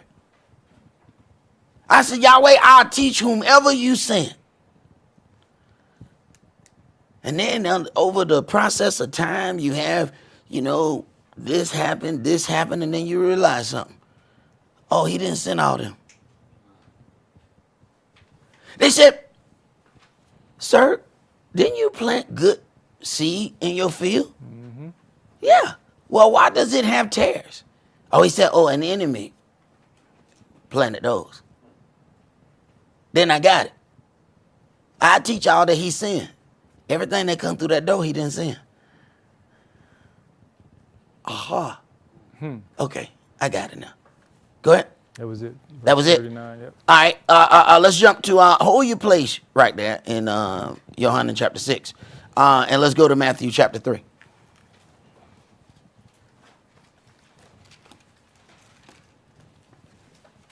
Now, see, that's interesting. That some people, the adversary, the devil told them to go to church. You know what you ought to do?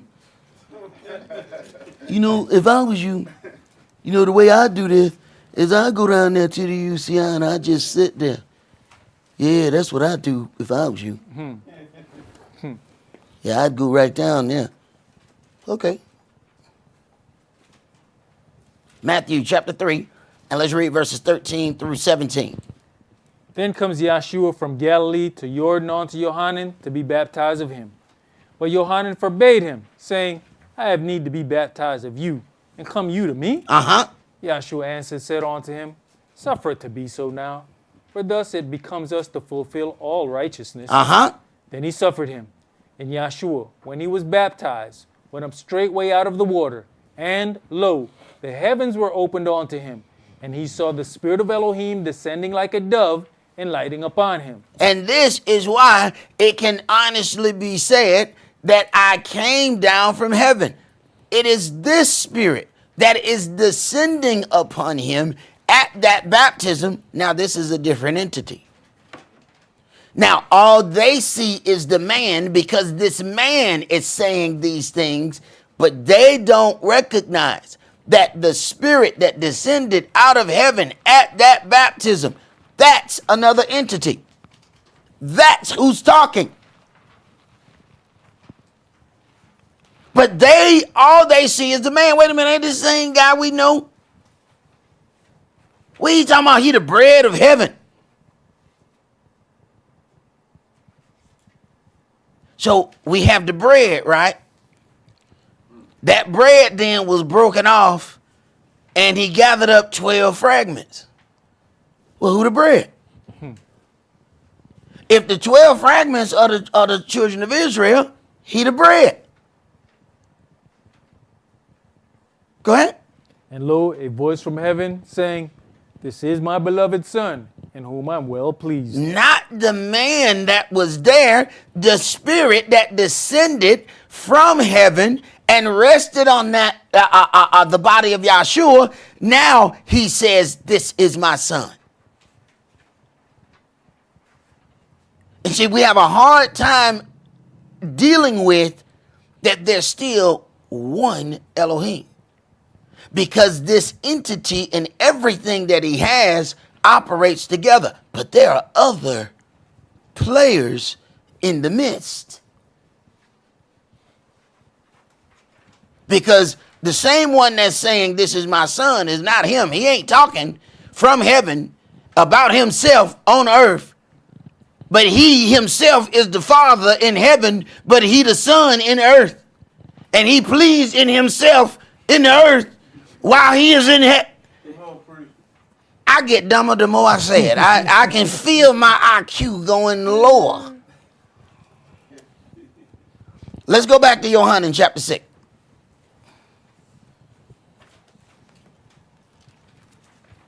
But see, it's evident that we are not able to walk in the same spirit and become one. All you got to do is look at the extremely high divorce rate in this country. What does that derive from? People not being able to become one. I got my own way. I want to do this. I got my own way. I want to do it like that. So they can't operate as individuals within a common entity who all work together for the same goal. So you can't get in the three-legged race and believe that you can move the middle leg however you want. No, y'all got to move that one together. And if you don't move that one together, I don't give a damn how fast both of y'all are. Both of y'all hitting the ground. And the people who y'all thought was slow, they done figured out a system. Move this one together. Everybody, all the fast people hitting the ground. On field day, the fast people never won the three-legged race. You figure out, man, it was them slow people who won the three-legged race every time. They figured out strategy. They figured out how to move as one. But every time the people who think they got it, the people who think, oh, I got all these skills, they want to make the other person be as fast as they are. So they think if we could just keep running fast, and they think, one of them dragging the other one. This is how we do in a relationship. One of them dragging the other one. One of them gone. The other one face all in the gravel. Hey, that's your spouse you dragging. Well, they need to hurry up and get up. Right.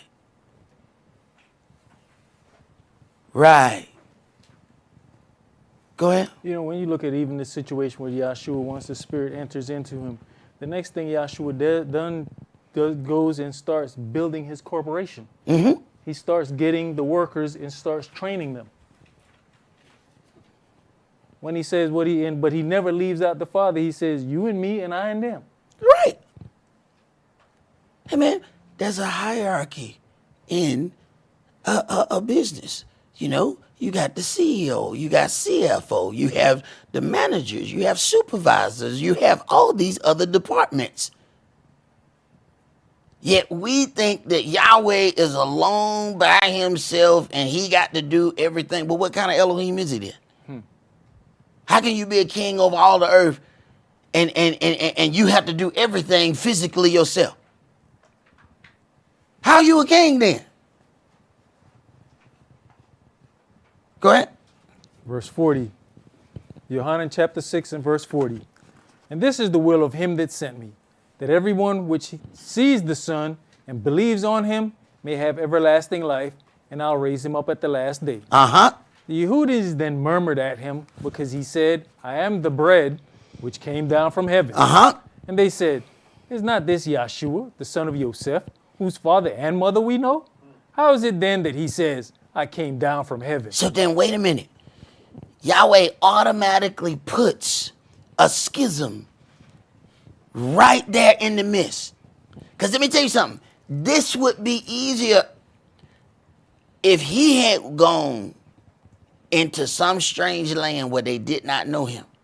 And he says, I came from heaven. People are like, well, you look like a regular man to me. But then they see the miracles and they say, well, wait a minute, man, I just seen him make a blind man see. And I know that man was blind because I grew up with him. I know he was blind and now he see. So now a miracle was done. They believe on him. Now, with it being somebody that they know, it doesn't matter what he did. He can make a blind man see. He can make a crippled man walk. I know, brother, we had PE together. I know that dude, bro. Come on, brother. Let me tell you something. I beat him in the 40. You know what I'm talking about? There ain't no way you gonna tell me, man, he from heaven, bruh. Bruh, I'm telling you, bruh. I beat this dude in the 40, bruh. That you can't, so you gonna tell me I beat God in the 40? Come on, bruh. Come on.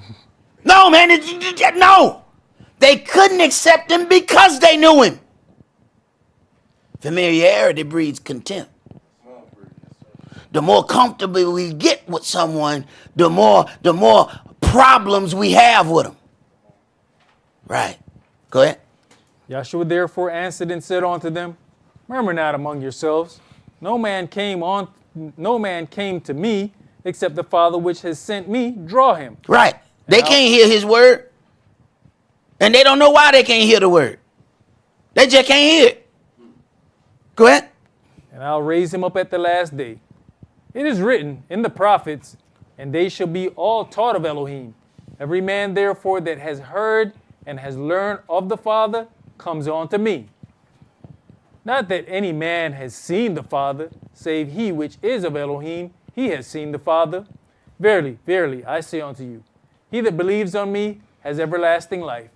I am that bread of life. Your fathers did eat manna in the wilderness and are dead.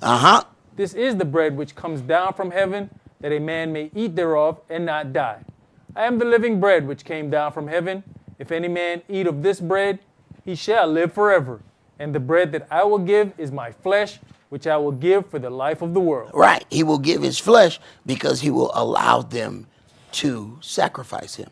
That's how he's giving his flesh.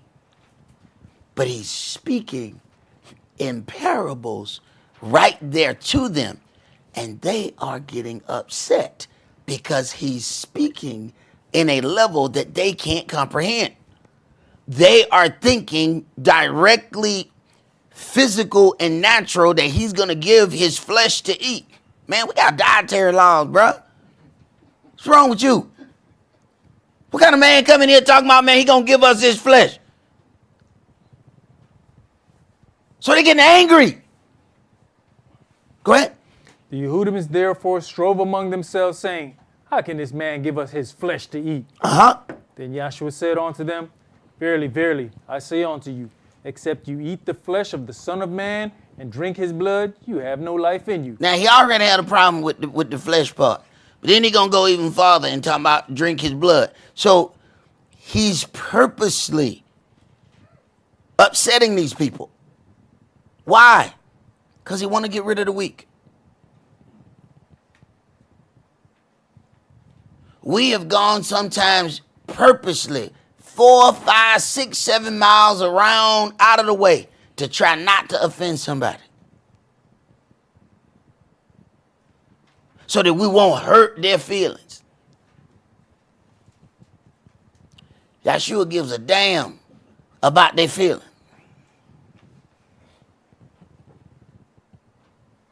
And we think that he came to make us feel all comfortable. What did he say? I didn't come to bring peace but a sword. Go ahead. Whoso eats my flesh and drinks my blood has eternal life, and I'll raise him up at the last day. For my flesh is meat indeed, and my blood is drink indeed. He that eats my flesh and drinks my blood dwells in me, and I in him. So here it is. He knows that this is offensive, and he says it about 5, 6, 7 more times. Go ahead. As the living Father has sent me, and I live by the Father, so he that eats me, even he shall live by me. This is that bread which came down from heaven. I mean, come on, man. It's like when people are offended, they say, well, you know what, man? I don't like when you use certain words. What word you don't like? Tell me that word again. I don't like it when you say the N word. Oh, nigga bothers you? Yeah. Nigga. Read, Pre. Not as your fathers did eat manna and are dead. He that eats of this bread shall live forever. These things said he in the synagogue. Did he not do that? Did he not do that? Okay, go ahead. As he taught in Capernaum. Many therefore of his disciples, when they had heard this, said, this is an hard saying. Who can hear it? When Yahshua knew in himself that his disciples murmured at it, he said unto them, does this offend you? What and if you shall see the Son of Man ascend up where he was before? You see? So if you have a problem now, you're going to have a big problem later. So let's go ahead and get your problem on. Let's go ahead and open the door. Let's let you out. Be free, little birdie. Fly, fly. Go now. If this offends you, you're going to be doubly offended when you see the real deal. So come on, let's go now. Oh, but wait a minute. This don't sound like God is love.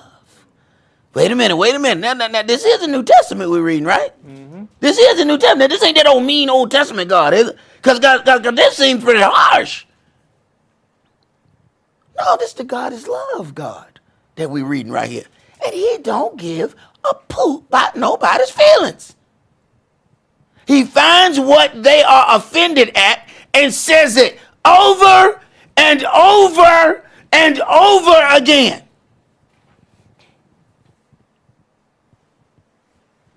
My elder used to say something, just leave.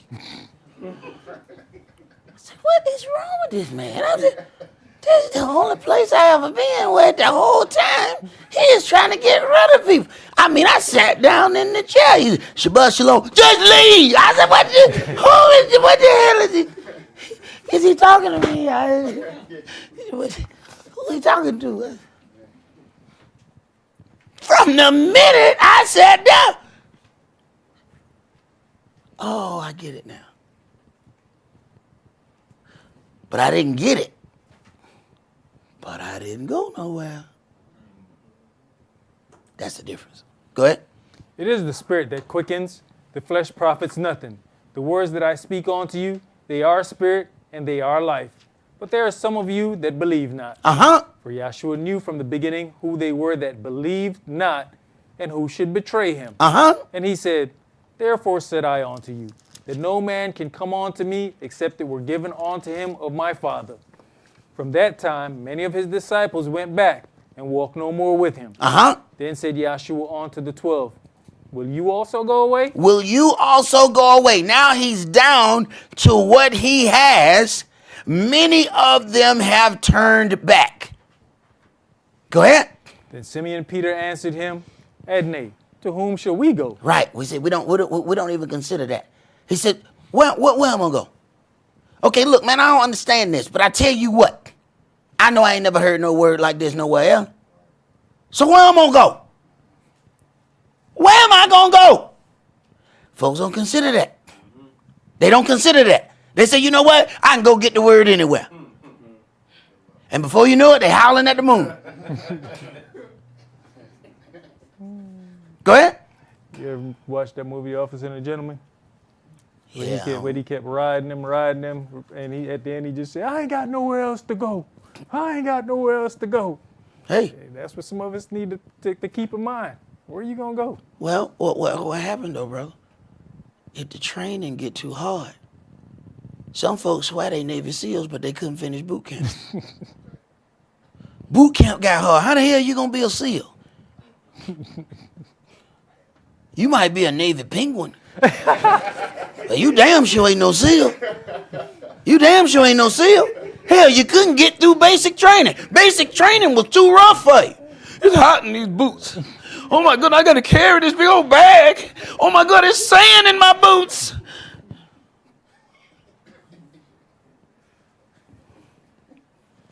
Breathe. You have the words of eternal life. Let's go to Yohanan chapter 10.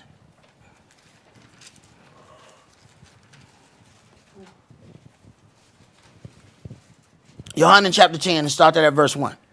Verily, verily, I say unto you, he that enters not by the door into the sheepfold, but climbs up some other way, the same is a thief and a robber. Right. It matters how you show up. Did you show up with deception, or are you able to come through the front door?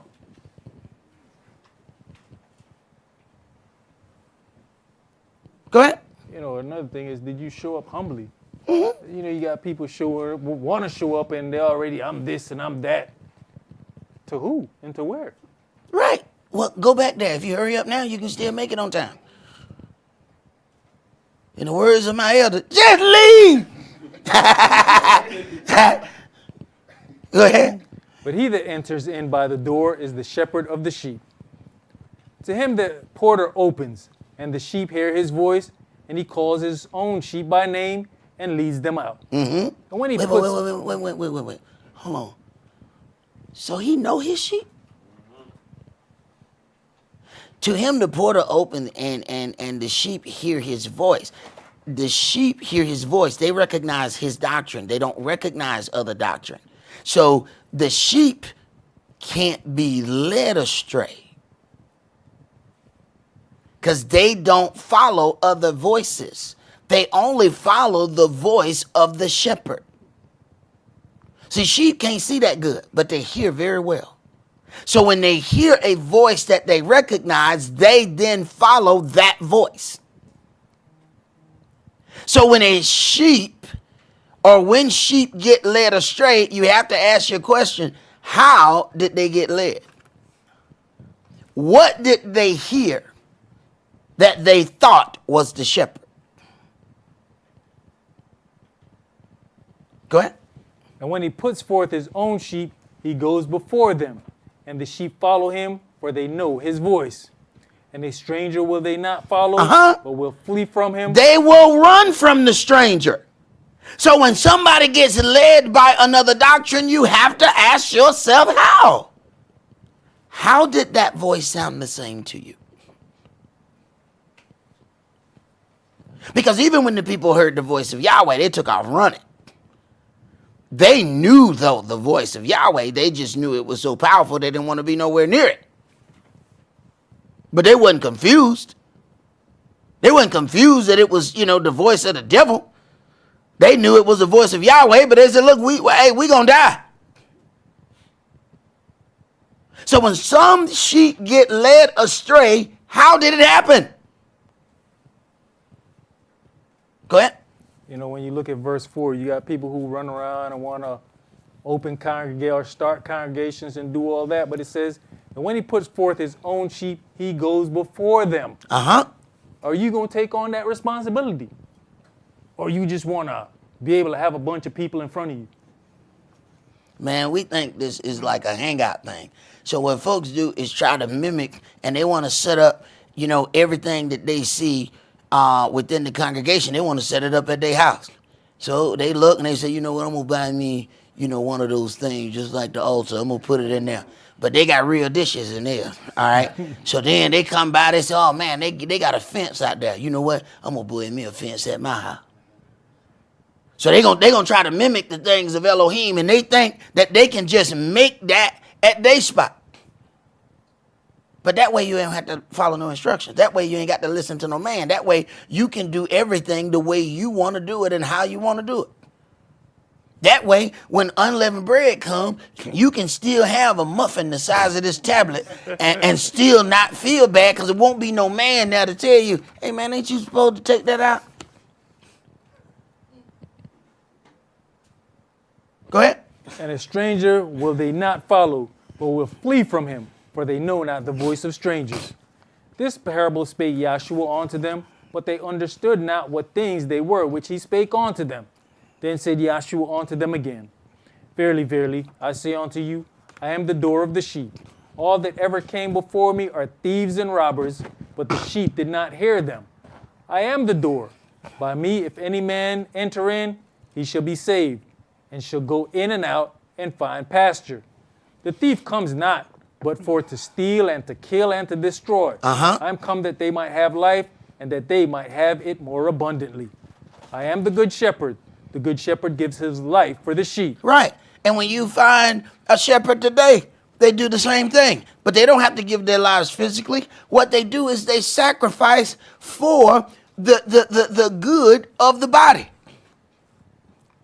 And you may or may not see all of those sacrifices. You may not be close enough to even know that a sacrifice has even happened. All you know is stuff just pop up. You don't know what sacrifices were made for that stuff to get there. Go ahead. You kind of touched on this earlier about everybody don't come for the same thing. Verse 8, all that ever came before me are thieves and robbers. So we had thieves and robbers in the congregation, but the sheep did not hear them. But man, you have situations where it's one thing for people to say, you know what, I want to do this. This is what I want to do. But what's foul is when people try to come and build their congregation out of yours. Man, I don't even want somebody from other places. If you somewhere else and you happy there, I want you to stay there. I don't want you to come here. Because you're going to bring the spirit of what was taught there and then bring that here and then wonder why we ain't doing it the way they did it over there. You need to go back and follow the spirit that you were following there. But see, because if there's an angel over that place, and it doesn't mean that place is wrong.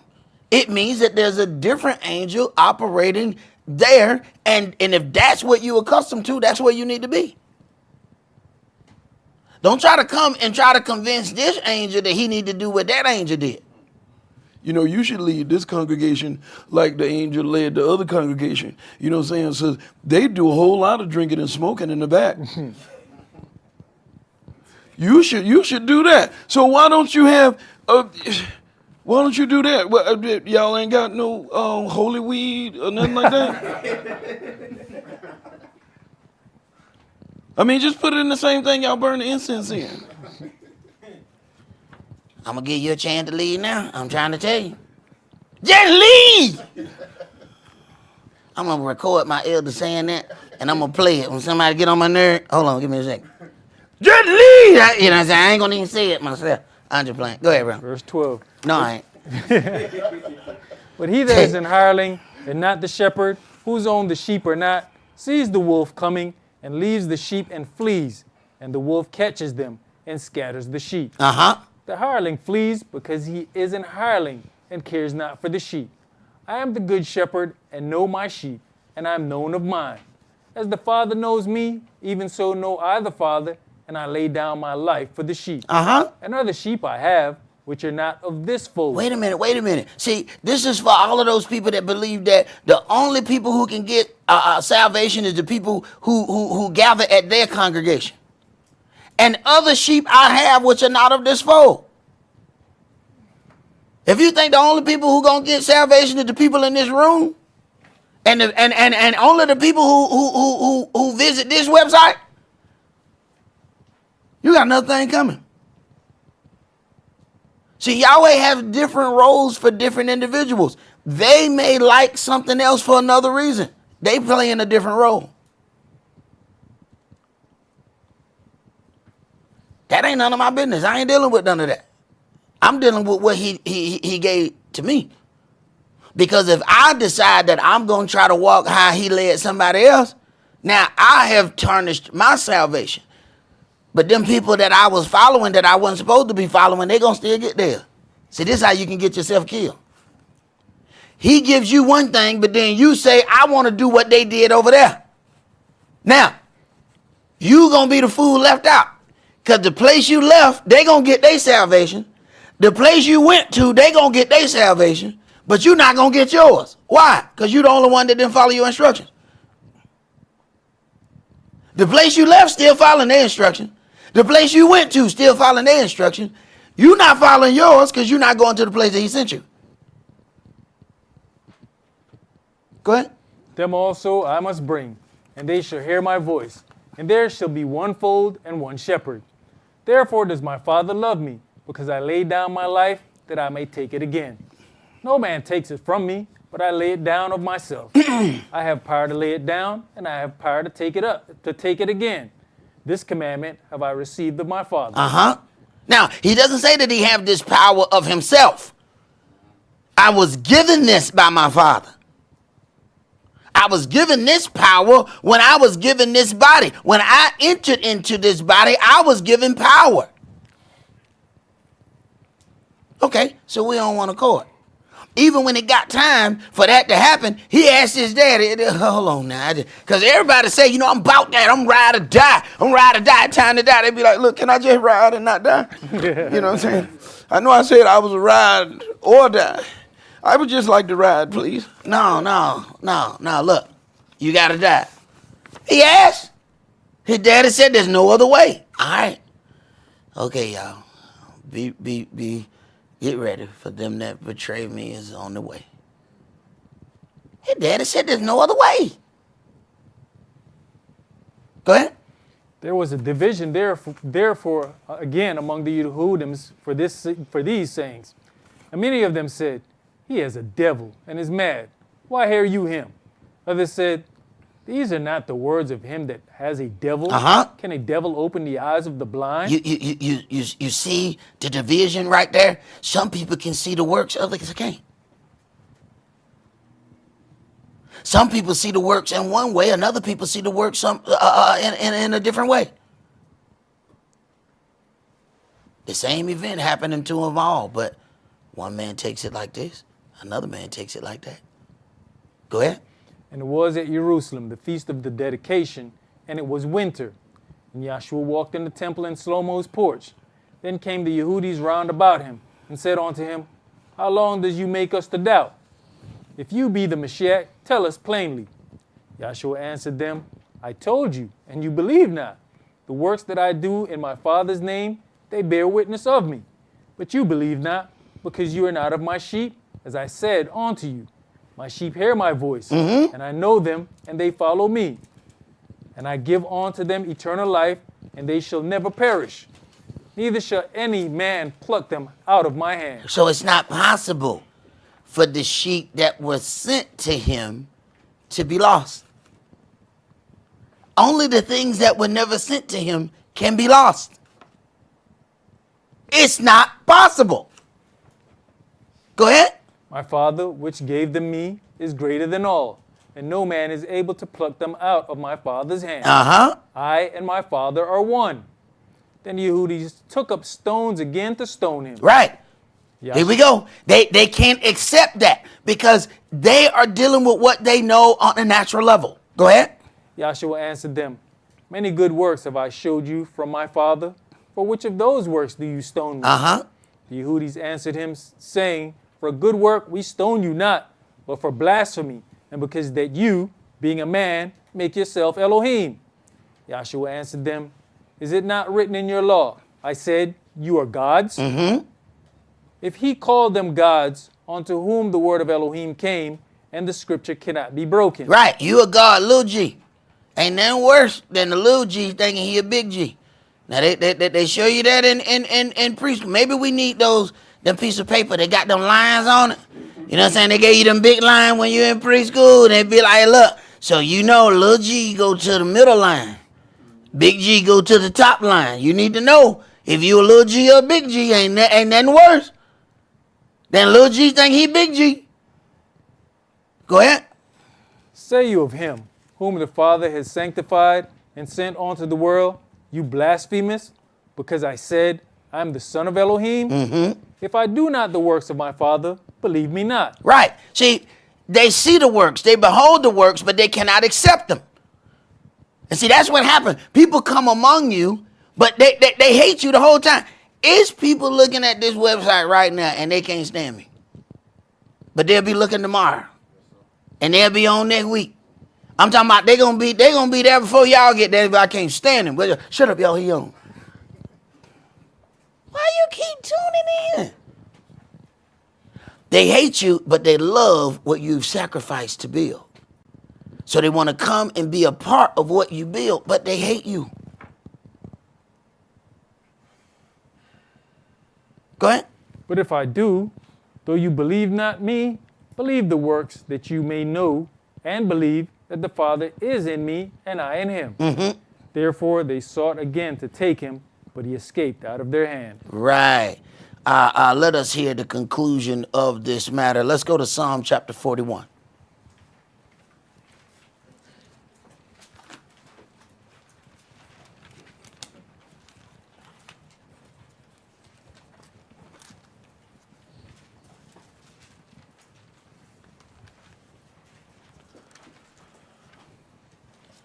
Psalm 41, and we're going to read verses 1 through 13.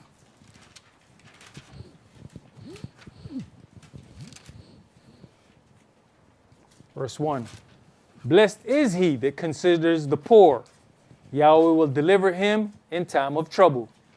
The Adonai will preserve him and keep him alive, and he shall be blessed upon the earth.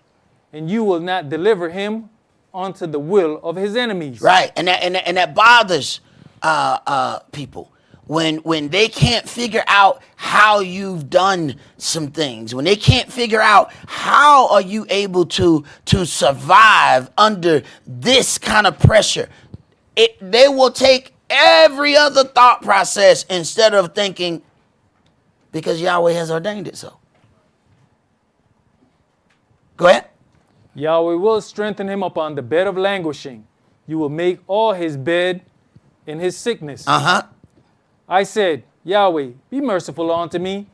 Heal my soul, for I've sinned against you. Mine enemies speak evil of me. When shall he die? and his name perish. When shall he die? Go ahead. And if he come to see me, he speaks vanity. Right. If he come to see me, he speaks vanity. I remember soon as I got out the hospital, people, well, I was just checking on Esaac. Folks were sitting there hoping I died. How you doing? I heard it's pretty serious. Right. Then when it's all said and done, they want to know, hey, man, how he make it through that? Man, that must have been a miracle. Folks don't really understand the process, brother. It's a miracle I'm here. My mama had 3 miscarriages before I was born. You on miracle number 2. You don't understand what the hell you dealing with. And hell, they weren't married for 3 months.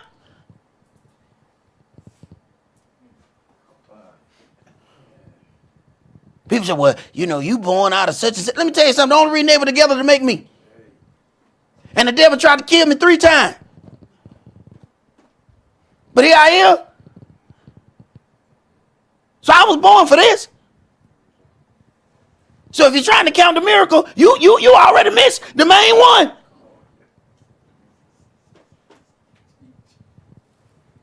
Go ahead, Pre. His heart gathers lawlessness to itself. When he goes abroad, he tells it. All that hate me whisper together against me. Against me do they devise my hurt. An evil disease, say they, cleaves fast. Oh, an evil disease cleaves unto him. Ain't no way he gonna make it from this. He out of here. He out of here. Go ahead. And now that he lieth, he shall rise up no more. Yea, mine own familiar friend, in whom I trusted, which did eat of my bread, hath lifted up his heel against me. But you, O Yahweh, be merciful unto me, and raise me up, that I may requite them. By this I know that you favoreth me, because mine enemy does not triumph over me. Right. It is written in Luke chapter 19. It says, for I say unto you, that unto everyone which has shall be given, and for him that has not, even that he has shall be taken away from him. But those mine enemies which would not that I should reign over them, bring them hither and slay them before me. When it all goes down to it, it's all about who we will not accept. When Yahweh puts forth order, when Yahshua puts forth order, people then decide, oh, I'll listen to this one, but I won't listen to that one. Not understanding that if you turn away what Yahweh has given to you, you better damn well better be right in your choice. Because say not to the angel, it was a mistake. He is going to hold you accountable. Understand that. That is all that we're going to do for today. Remember the Sabbath to keep it holy. Shabbat shalom. Shabbat shalom.